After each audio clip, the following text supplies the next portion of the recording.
사랑하는 여러분, 주님의 은혜와 평강이 삶에 함께 하시기를 바라고 축복합니다. 오늘 말씀은 열왕기하 17장 27절에서 33절입니다. 이번 주간 한 주간 박 목사님께서 새벽 말씀을 전해주셨는데, 한 주간 저도 새벽 말씀을 들으면서 말씀의 은혜를 받고 또 새벽 시간에 말씀을 묵상하고 생각하는 시간을 갖게 되었던 것 같습니다. 늘 새벽 예배 시간이면 설교할 내용이 다 정리되어 있었던 그런 이제 일상이었는데, 그 시간에 말씀을 듣고 또 말씀을 보고 또 말씀을 생각하는 느낌이 새로운 한 주간을 보냈습니다. 또 마음 편안하게 기도할 수 있는 시간을 가질 수가 있었습니다. 근데 이번 주간 저는 목요일과 금요일의 말씀 열왕기하 17장과 18장이 매우 특별하게 저에게 다가왔습니다.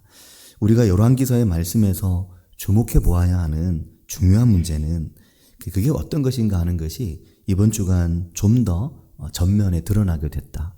열왕기하가 무엇을 말하고 있는지 우리에게 좀 더 구체적으로 말씀하고 계신다는 것이었습니다. 그것은 그동안도 반복적으로 이야기가 되었던 종교의 혼합, 신앙의 혼합입니다. 신앙이 뒤섞이고 짬뽕이 되는 거죠. 이번 주간 말씀에서 열왕기하는 여전히 산당을 그대로 두었던 왕들에 대해서 계속 말씀했습니다. 그러니까 산당에 대한 이야기를 계속 하는 거죠. 산당들인데 특히 16장 4절에서는 이걸 좀 더 상세하게 말하는데, 그냥 이제 산당이라고만 말하지 않고 16장 4절을 보면 또 산당들과 작은 산 위와 푸른 나무 아래에서 라고 말하고 있습니다. 그러니까 산당을 세운 것의 특징을 말하고 있는 거죠. 산당이란 말은 높은 곳, 빠마라는 말이라는 것을 말씀드렸는데, 높다는 말이 가지고 있는 의미는 그냥 높은 곳에 만들지 않죠. 그렇게 함으로 이게 좀 더 특별해 보이고 좀 더 다르게 보여지는 것입니다. 높은 곳, 언덕 위에 어쩌면 멀리서 보일 수도 있고 아니면 산을 돌아서 가야 볼 수 있는 곳이기도 한데, 이렇게 높은 곳에 산당을 만드는 이유는 매우 단순합니다. 내가 여기서 예배를 드림으로 무언가 저 밑에서 하는 것과는 다르다는 느낌을 갖게 되는 거죠. 세상과는 떨어졌다, 세상과는 속세로부터 떠났다, 이렇게 말할 수도 있겠지만 좀 더 하늘에 가깝다, 이런 어떤 심리적 안정감을 주는데, 이게 우상숭배의 중요한 요소가 되는 것입니다. 무언가 된 것 같고 또 무언가 신에게 좀 더 가까이 간 것 같은 그런 마음이 자동적으로 드는 거죠. 환경을 바꾸고 주변을 다르게 하면 그런 마음이 자동적으로 듭니다. 우리가 새벽에 기도할 때 왜 음악을 틉니까? 음악을 이렇게 좀 틀어놓음으로 이렇게 마음에 그런 도움을 주는 거죠. 그러한 모든 요소들은 언제든지 우상숭배가 될 수 있음을 이렇게 보여줍니다. 그래서 우리가 보면 메소포타미아나 이집트나 거대한 평지잖아요. 우리는 산이 많지만 그런 데는 거대한 평지인데, 메소포타미아 사람들은 그 거대한 평지에 고대 문명인들은 층층이 끝도 없이 높이 지구랏을 만들었습니다. 그리고 거기 올라가서 신에게 경배하는 거죠. 또 이집트에는 우리가 알듯이 피라밋을 만들었습니다. 왜 그 거대한 땅에 피라밋을 만들고 지구랏을 만들고 그렇게 했겠습니까? 창세기에 그들은 뭘 만들었습니까? 바벨탑을 만들었습니다. 왜 바벨탑을 만들었습니까? 이렇게 하나님께 가서 닿겠다는 것이었습니다. 그러니까 이런 모든 방식들이, 그것을 하나님은 원치 않으시는 거죠. 그러니까 하나님은 그걸 못하게 하셨습니다. 바벨탑 만들 때 바벨탑 만든 일을 중단시키셨습니다. 공사하다가 말았죠. 그리고 그들을 다 흩어버렸습니다. 아주 모여있지 못하도록 뿔뿔이 흩어버렸습니다. 근데 그 산당을 그 작은 산 위에 그리고 푸른 나무 아래에 만들었다고 말합니다. 푸른 나무 하면 우리 정서랑 가깝죠. 여기는 이제 나무가 흔하지 않은 동네이지만, 푸른 나무 보기 쉽지 않은 동네이겠지만 우리는 푸른 나무가 많죠. 하지만 그 중에서도 우리가 푸르고 아주 높고 크고 웅장한 나무를 보면 사람들이 거기서 신심을 느끼거든요. 왠지 물을 떠놓고 빌어야 될 것 같은, 새벽에 해 떠올 때 빌어야 될 것 같은 이런 마음을 느끼는 겁니다. 그게 우리의 종교성, 우리의 어떤 신심, 이것을 하나님이 싫어하시는 거죠. 그렇게 나를 경배하고 그렇게 나를 만나서는 안 된다는 게 하나님의 방식입니다. 이것에 대해서 왜 이렇게 산당을 계속 얘기하냐. 신명기 12장에 보면 신명기 12장 2절에 이런 말씀이 있습니다. 너희가 쫓아낼 민족들이 그들의 신들을 섬기는 곳은 이라고 말하면서 높은 산이든지 작은 산이든지 푸른 나무 아래든지를 막론하고 그 모든 것을 너희가 마땅히 파멸하며 그렇게 말합니다. 하나님은 가나안에 가면 높은 산이든 낮은 산이든 푸른 나무 아래든 어디든 그들이 그곳에서 신을 예배하는 그 모든 자리를 회파하라고 말합니다. 그 장소나 그 산당의 특성 때문인 것입니다. 그들의 신을 섬기는 곳 다 제거하라고 말씀하는 거죠.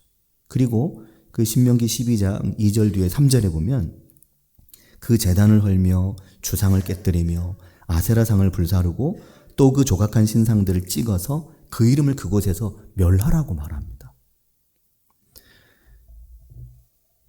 이 4절과 5절을 통해서 그 다음에 신명기 12장은 4절과 5절을 통해 하나님께서 뭘 바라시는지를 말씀하는데 4절에는 이렇게 말합니다. 너희는 그처럼 행하지 말라 그렇게 말합니다. 그렇게 나에게 예배하지 말라. 5절에는 오직 너희의 하나님 여호와께서 자기의 이름을 두시려고 너희 모든 지파 중에서 택하신 곳인 그 계실 곳으로 찾아 나아가서라고 말합니다. 오직 거기 가서 예배를 드리라 하는 것입니다. 오직 거기에서 하나님께 나아가라라는 겁니다. 이것이 매우 중요한 부분입니다. 하나님께서 자기 이름을 두려고 택하신 곳, 바로 거기 성전을 말하는 거죠. 바로 거기에 가서 거기서 예배하며 거기서 내 말에 귀를 기울이라. 거기서 하나님의 말씀 가운데로 행하라. 이게 하나님이 계속 반복적으로 강조하시는 겁니다. 그러니까 자기 산당을 갖지 말고 만들지 말라라고 말씀하시는 것입니다. 그러니까 아예 만들지 못하도록 하시는 거죠. 산당을 만들어 두고 나는 산당 안 합니다가 아니고 아예 만들지 말라. 아예 가지 말라는 겁니다.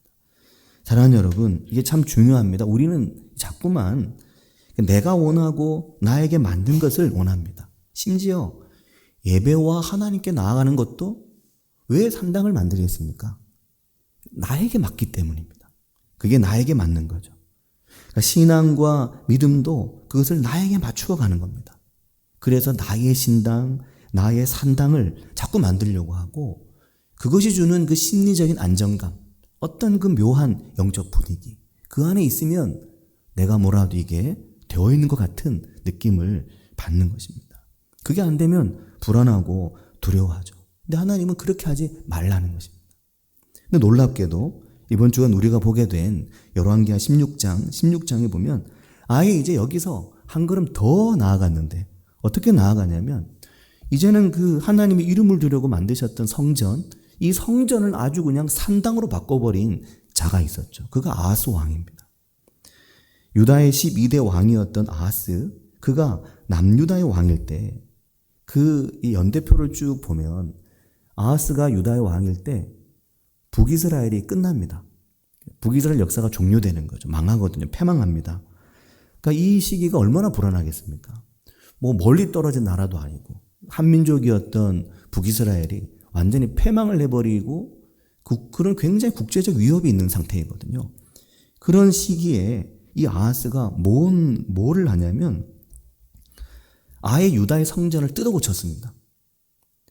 굉장히 아주 살벌한 일이죠. 엄청난 일을 이 아하스 왕이 벌인 겁니다. 그러니까 성경의 기준으로 보면 하나님의 말씀으로 보면 산당도 만들지 말라고 하는데 하나님이 말씀하시고 양식과 식양과 기준대로 만들게 한 그 성전을 개조한 거죠. 당시 초강대국이었던 아수르의 성전을 신전을 모방해서 하나님의 성전의 구조를 변형한 겁니다. 큰일이죠. 16장 10절에 보면 16장 10절에 아하스 왕이 아수르의 왕 디글랏 빌레셋을 만나러 다메섹에 갔다가 거기 있는 제단을 보고 아하스 왕이 그 제단의 모든 구조와 제도의 양식을 그려 제사장 우리아에게 보냈더니 그렇게 말합니다. 그 신전을 보고 얼마나 컸겠습니까? 어마어마했겠죠. 그 초강대국 아수르에. 그걸 보고 눈이 돌아갔겠죠. 야, 이거 우리도 저렇게 만들어야 되겠는데. 이게 불가한 일인 겁니다. 성전의 구조를 왕이 자기 마음대로 뜯어고치는 것이. 그렇게 성전을 뜯어고치고 개조하는 불법 개조가 유례가 없는 사건이었던 거죠. 이것을 왕이 제사장에게 지시를 내리자 지시를 보냈죠. 이제 자기는 거기 있으면서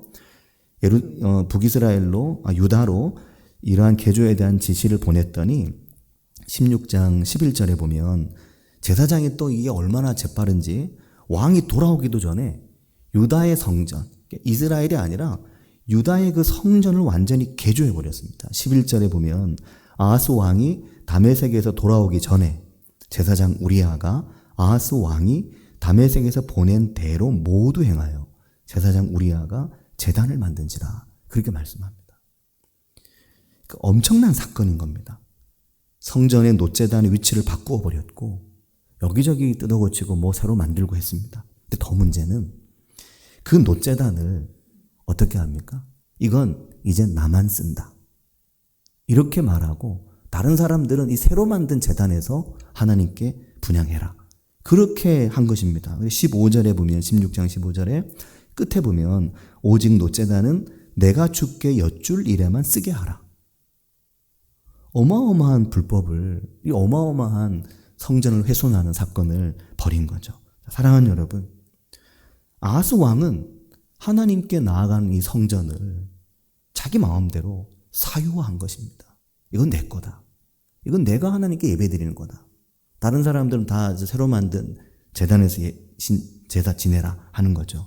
성전을 자기만을 위한 산당으로, 성전을 자기 산당으로 변형시키고 개조시켜버린 겁니다. 이 시기 아하스 왕의 유다의 죄악이 극심했는데 병행인 역대하 28장을 보면 이 당시 하나님은 이스라엘의 수많은 사람들이 아람의 포로가 되게 하시고 심지어 역대하 28장 8절을 보면 북이스라엘로도 유다에서 북이스라엘로도 무려 20만 명이 사로잡혀 가게 만들어 버리셨습니다. 그러니까 이런 상황이었던 거죠. 이런 극심한 유다와 북이스라엘의 우상숭배 속에 드디어 남유다와는 비교할 수도 없이 우상숭배가 팽배했던 북이스라엘이 그 우상숭배의 끝을 보게 되는 겁니다. 패망을 하는 거죠. 북이스라엘의 마지막 왕 호세아. 그리고 호세아 선지자 알잖아요. 북이스라엘의 마지막 왕이 호세아입니다.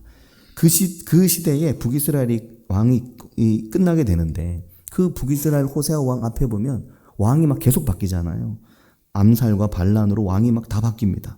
그리고 19번째 호세아 왕에 이르러서 드디어 이스라엘이 기원전 722년 아수르에 의해서 멸망을 당하게 됩니다. 그리고 아수르 왕이 수많은 이스라엘 사람들을 아수르로 사로잡아 갔잖아요. 아수르로 사로잡아 갔는데 이스라엘 사람들을 아수르로 사로잡아 가기만 한 게 아니라 반대로 어떻게 했냐면 그들이 다스리고 있는 곳곳에 있는 사람들을 이스라엘로 이주시켰습니다. 17장 24절 이하에 보면 아수르 왕이 바벨론과 구다와 아하와 하맛과 스발라임에서 사람을 옮겨다가 이스라엘 자손을 대신하여 사마리아 여러 성읍에 두매. 이스라엘 자손을 대신하는 거죠. 이스라엘 사람 다 사로잡아가고, 다는 아니지만 사로잡아 갔으니까 그 자리에 이제 여기저기서 갖다 채우는 겁니다. 그리고 그들이 사마리아를 차지하고 그 여러 성읍에 거주하니라 그렇게 말하는 겁니다.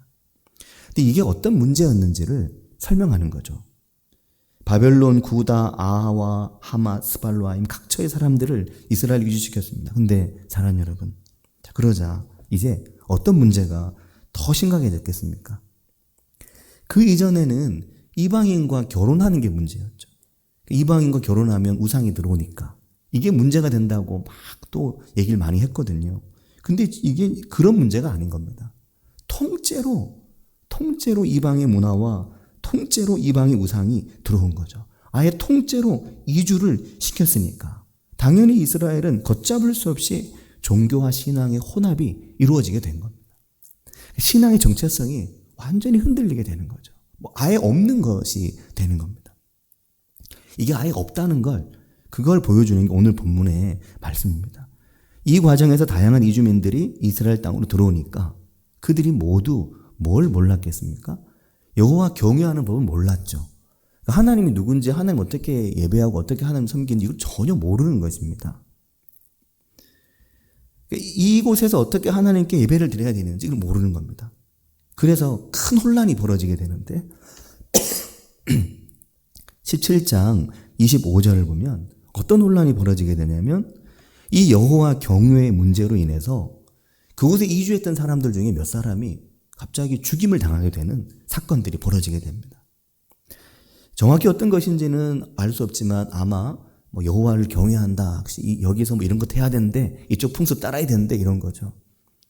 그걸 했는데 많은 사람들이 죽게 된 거죠. 이게 큰 사건이었나 봅니다. 그래서 17장 26절을 보면 어떤 사람이 아수르 왕에게 조언을 하는 거죠. 뭐라고 조언하냐면 왜 이렇게 문제가 발생하느냐, 이것에 대해서 17장 26절을 보면 왕께서 사마리아 여러 성읍에 옮겨 거주하게 하신 민족들이 그 땅 신의 법을 알지 못함으로 그들의 신이 사자들을 그들 가운데 보내매 그들을 죽였사오니 이는 그들이 그 땅 신의 법을 알지 못하기 때문입니다. 저 땅의 신의 법을 모르니까 이런 사단이 벌어지니까 저 땅의 신의 법을 빨리 가르쳐가지고 이들이 배우게 해야 된다는 거죠. 사랑하는 여러분, 맞는 말이죠. 그러나 그 땅 신의 법, 바로 여호와 하나님의 법, 하나님을 어떻게 경외하는 것인지, 어떻게 하나님께 예배드리고 제사와 분향을 해야 되는 것인지 이것을 몰라서 이런 일이 벌어지는 것이니까 이걸 사람들에게 가르쳐야 된다고 하는 건데 맞는 말이죠. 그래서 열왕기하 17장 27절에 보면 아수르 왕이 명령을 내리거든요. 그래서 대책이 뭐냐? 17장 27절에 보면 아수르 왕이 명령하여 이르되 너희는 그곳에서 사로잡아온 제사장 한 사람을 그곳으로 다시 보내라. 거기서 잡아온 제사장을 다시 거기로 보내라. 그리고 가서 그곳에 거주하며 그 땅 신의 법을 무리에게 가르치게 하라. 그렇게 제사장 한 사람을 돌려보내라고 말하는 겁니다. 거기 가서 가르치라고. 뭘 가르치라는 것입니까? 어떻게 여호와를 경외해야 되는지, 그래야 이런 사단이 안 벌어질지, 어떻게 하나님께 예배해야 되는지, 어떻게 그 땅의 신에게 경배해야 되는지 가서 가르치도록 제사장 한 사람 돌려보내라고 한 겁니다. 이게 제대로 되었을까요? 그래서 28절에 보면 이에 사마리아에서 사로잡혀간 제사장 중 한 사람이 와서 베델에 살며 백성에게 어떻게 여호와 경외할지를 가르쳤더라 라고 말하는데, 이것만 보면 한 사람 돌아가서 가르쳤나 보다, 열심히 가르쳤나 보다, 이게 대책이 될 수 있었겠다 하는 생각도 할 수 있잖아요. 대책이 됐을까요? 이렇게 돌아가서 그 한 사람 돌아가서 가르치는 게 대안이 됐을까요? 수없이 많았던 제사장 중에 그들 다 어디로 가고 다 어떻게 돼버렸죠.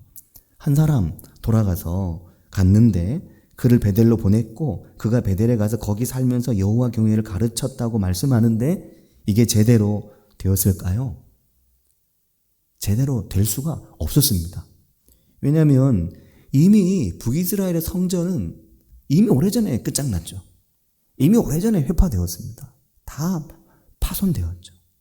이미 북이스라엘에 제대로 된 성전이라는 게 없는 상황이거든요. 그리고 베델과 다한에 금송아지 하면서 그 도시를 엉망을 만들었는데 거기에 제사장 한 사람 가서 거기 살면서 이게 어떻게 제대로 된 하나님의 말씀의 교육이 되겠느냐는 겁니다. 안 되죠. 그래서 29절을 보면 뭐라고 말합니까? 다시 돌아 가르쳤지만 29절 첫 시작을 그러나 라고 말합니다. 그러나 안 됐다는 거죠. 그러나 29절에 각 민족이 각기 자기의 신당들을 만들어 사마리아 사람이 지은 여러 산당들에, 이미 거기 가득 있는 뭐 엄청나게 깔려있는 산당에 그냥 자기 신 만들어가지고 갖다 놓으면 그냥 그게 그 신전 되는 겁니다. 그렇게 그냥 자기들이 우상숭배 할 수 있는 모든 세팅이 끝난 거죠. 곳곳에 산당이 있으니까 뭐 산당 지을 것도 없습니다. 그냥 거기다가 자기가 만든 우상 놓고 하면 되는 거죠. 그렇게 돌아온 그 한 사람의 제사장이 할 수 있는 것이 별로 없었습니다. 이스라엘로 이주해온 그들 강민족들은 모두 그들 마음대로 자기의 신당을 만들어서 어디에 두었습니까? 사마리아 사람들이 이미 지은 여러 산당들에 두었습니다. 그럼 다들 자기 마음대로 자기 신상 만들어서 이미 세팅된 북이스라엘 곳곳의 산당들에서 그들의 신에게 다들 예배한 거죠. 그 북이스라엘 우상이 창고라는 겁니다. 우리가 전염병 발생하면 급속도로 그 전염병이 퍼지듯이 그냥 온 북이스라엘 땅이 우상 숭배의 땅이 된 거죠. 이 내용이 29절부터 32절까지 나오는데 뭘 만들었습니까? 바벨론 사람들은 숫꽃분옷 만들었습니다. 숫꽃분옷, 이 신전의 이름의 뜻이 딸들의 오두막인데 정확하게 이것이 설명되진 않지만 그들의 우상의 형상을 만들고 우상 숭배한 지명, 숫꽃분옷, 굿은 네르갈, 하마 사람들은 아시마, 그 뒤에도 또 많이 나옵니다. 다들 자기 신전 만들고 신당 만들고 그 산당 중심으로 자기 마음대로 하나님도 예배드리고 우상도 예배하고 두 가지 같이 하는 거죠. 되게 재밌거든요, 이 표현이. 여호와를 경외하며 자기 신도 섬기며 이게 대꾸를 이루게 되어 있습니다. 여호와는 경외하고 자기 신은 섬기며 이게 여호와 경외가 아니죠. 우리가 생각하는 여호와 경외는 오직 여호와만 경외하는 거잖아요. 여호와 경외하며 절에도 다니며 그렇게 안 하잖아요. 그렇게 된 것입니다. 이 엄청난 일이 남유다에서 북이스라엘을 갈라낸, 그래서 남북을 분열하게 한 북이스라엘의 첫 번째 왕 여로보암에게서 시작되었기 때문에 이 성전으로 가는 길을 막아버렸죠, 여로보암이. 그래서 그 여로보암의 길이 대대로 악한 길이 됩니다. 이렇게 북이스라엘 땅이 우상이 창고라는데 심지어 32절에 가면 이런 말씀까지 나오는 거죠. 32절 같이 한번 읽겠습니다. 그들이 또 여호와를 경외하여 자기 중에서 사람을 산당의 제사장으로 택하여 자기를 위하여 제사를 드리게 하니라. 이게 말은 그들이 또 여호와를 경외하며 이렇게 말하지만 여호와 경외가 아니죠. 여호와 경외한다고 이제는 그 산당에 제사장을 세우는데 누굴 세웁니까? 자기 중에서 아무나 제사장을 세우는 것입니다. 그리고 그 산당에서 뭘 합니까? 자기를 위해서, 나를 위해서 예배를 드리도록, 나를 위해서 하나님께 나아가도록, 그것을 위해서 제사장은 빌도록 이렇게 하는 것입니다. 그러면서 그들은 자기들 마음대로 제사장 세우고 예배드리고 그리고 그곳에서 자기를 위해 하나님께 나아간다. 이것이 여호와 경외라고 하고 있는 거죠. 17장, 18장 열왕기하에는 여호와 경외함이라는 말이 그들의 우상을 섬기는 것과 자기 산당에 자기 제사장 세우고 예배하는 이것이 동시에 같이 나오고 있는 참담한 상황인 거죠. 그리고 33절을 보면 이와 같이 그들이 여호와도 경외하고 라고 말하죠. 33절에 이와 같이 그들이 여호와도 경외하고 또한 어디서부터 옮겨왔든지 그 민족의 풍속대로 자신의 신들도 섬겼더라. 열왕기하 17장에 요 얼마 안 된 구절 사이에 그 민족의 풍속대로, 이전 풍속대로, 그러니까 그들이 하던 문화대로, 그들이 하던 대로, 그들이 일상적으로 하던 대로 그냥 그렇게 여호와도 경배하고 또 신도 섬기고 그렇게. 근데 17장 41절 끝에 가면 이걸 자자손손 계속해서 그렇게 이어간 것입니다. 사랑하는 여러분, 이게 자기 산당, 자기 신당에서 이루어지는 우상숭배입니다. 이거를 구약성경은 열왕기서는 분명하게 우리에게 말하는 거죠. 이렇게 하지 말라 하는 겁니다. 사랑하는 여러분, 그렇기 때문에 우리가 우리 자신의 우상숭배에서 머물면 안 되고 언제든지 이러한 우상숭배에 우리가 빠져들 수 있기 때문에 나의 산당, 나의 고립된 산당을 만들지 않는 것이 우리가 참으로 중요합니다. 나의 신앙을 계속해서 새롭게 하고 나의 신앙을 계속해서 하나님의 말씀을 통해 매일 새롭게 나가는 이러한 우리의 신앙적인 걸음이, 신앙적인 우리의 삶이 매우 중요합니다. 예전 것에 내게 익숙한 방식에 계속 머물려고 하면 안 됩니다. 이런 생각도 해야 됩니다. 말씀 중심도 아닙니다. 우리가 말씀 중심을 강조하지만 말씀 중심이라고 나 말씀 중심인데 그것도 점검해 봐야 됩니다. 내가 진짜 말씀 중심인지.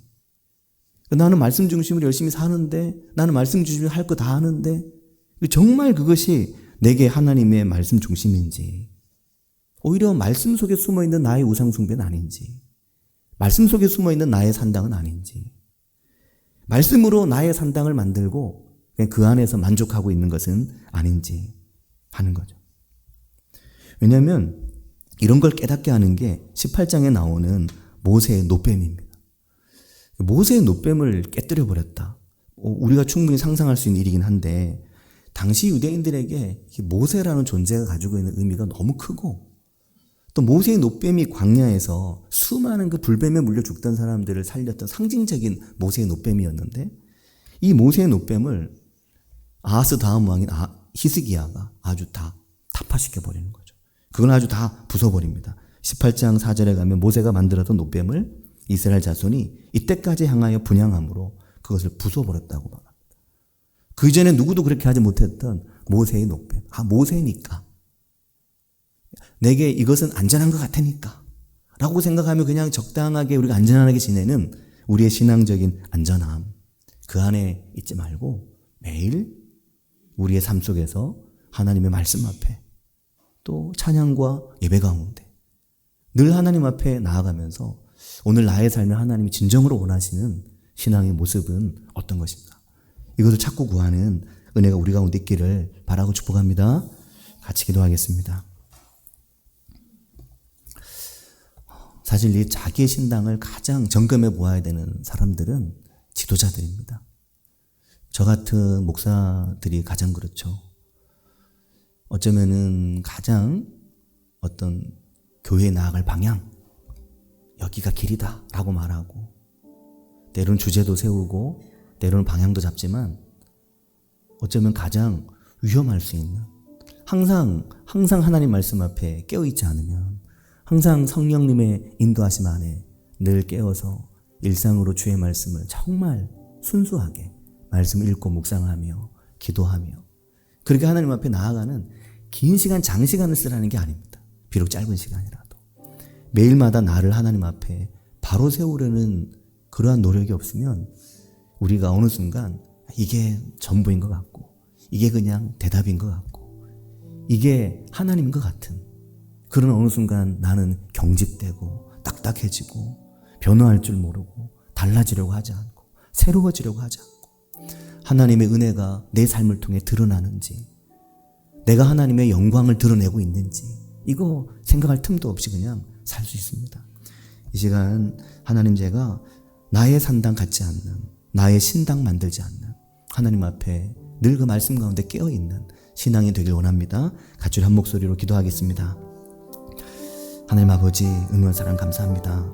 주님, 우리가 우리 자신의 산당을 만들고 우리 자신의 신당을 만들며 그 안에서 하나님께 예배한다고 말하지만, 하나님 앞에 나아간다고 말하지만, 어디로 가는지, 무엇을 예배하는지, 어떻게 하나님 앞에 나아가는지 알지 못하는 인생을 살아갈 것이 아니라 하나님의 말씀 앞에 깨어있고 하나님을 붙들고 하나님 말씀 앞에 서서 그 말씀의 길로 행하는 저희들이 될 수 있도록 주님 은혜 주시기를 주님 원합니다. 하나님 아버지, 오늘 내 믿음이, 오늘 내 신앙이 하나님 앞에 얼마나 깨어있는지, 얼마나 하나님 앞에 살아있는지, 얼마나 하나님께서 말씀하신 것을 따라 나아가기 위해 내 삶을 돌아보며 하나님의 말씀, 오늘도 내 삶에 말씀하시고 너의 삶에 이것을 새롭게 하라고 말씀하시는지 주님 들을 수 있고 볼 수 있는 귀를 저희들이 얻도록 은혜 주시기를 주님 원합니다.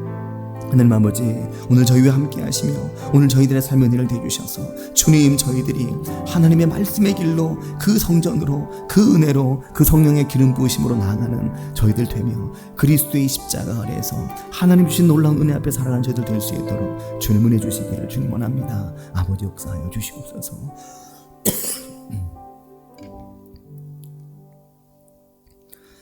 하나님 아버지, 은혜와 사랑을 감사드립니다. 하나님께서 열왕기서를 통해 이렇게 계속해서 자기 산당 만드는 것에 대해 강조하시고 말씀하시는 것을 보면서 오늘 주님, 저희들의 신앙을 되돌아보고 우리가 하나님 앞에 잘 서 있는지, 오늘 나의 신앙은 혹시 산당 속에 숨어있는 신앙은 아닌지, 산당 속에 머물고 있는 신앙은 아닌지, 그 안에서 하나님께 예배한다고 하지만 살아계신 하나님의 말씀과 살아계신 하나님의 임재 가운데 서지 못하며 살고 있는 것은 아닌지, 우리 자신의 믿음을 잘 돌아보고 잘 점검할 수 있기를 원합니다. 하나님 아버지, 그러므로 저희가 하나님 앞에 늘 깨어서 하나님 인도하시는 성령님의 인도하심을 따라 살아가는 저희들이 되게 하여 주시옵소서. 예수님의 이름으로 기도합니다. 아멘.